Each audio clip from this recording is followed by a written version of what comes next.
चमत्कारी अंगूठी। एक गांव में निर्मला नाम की एक औरत रहती थी।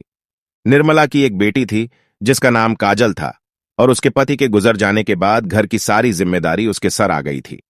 वो दूसरों के घर में काम करके अपनी बेटी का पेट पालती थी। एक दिन काजल अपने स्कूल से आ रही होती है। निर्मला, क्या हुआ बेटी? तू इतनी जल्दी स्कूल से कैसे आ गई? तेरी तबीयत तो ठीक है ना? काजल, मां मुझे स्कूल से निकाल दिया है। आपने 3 महीनों से मेरी स्कूल की फीस नहीं दी। टीचर ने कहा है जब तक फीस नहीं लाओगे स्कूल मत आना। निर्मला, मेरी बच्ची, मुझे माफ कर दे। मेरी वजह से तेरा स्कूल भी छूट गया। काजल, नहीं मां, इसमें आपकी क्या गलती? आपसे जितना हो पाता है आप करती हो। निर्मला, मैं मालकिन से उधार लेकर तेरी फीस जल्दी भर दूंगी, ठीक है ना? काजल, अब ये सब छोड़ दो, चलो ना खाना खाते हैं। निर्मला जाती है और काजल के लिए खाना लेकर आती है।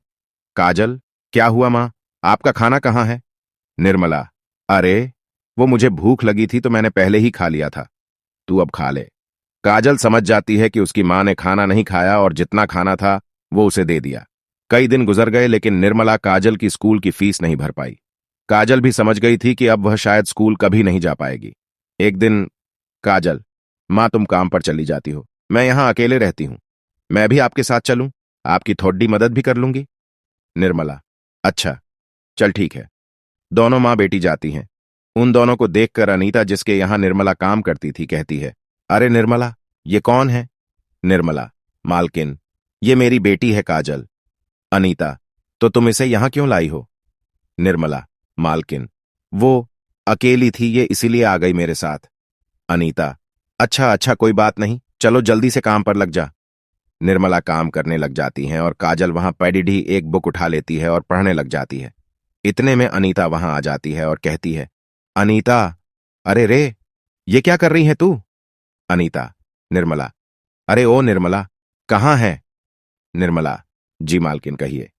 अनीता, निर्मला, अपनी बेटी को देख पियाच रही है, इसे घर के काम सिखा, वही इसके काम आएगा, ये पढ़ाई लिखाई नहीं।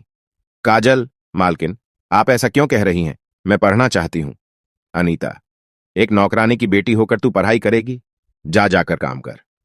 निर्मला चुपचाप काम करने लगती है लेकिन उसे अनीता की बातों का बहुत बुरा लगता है।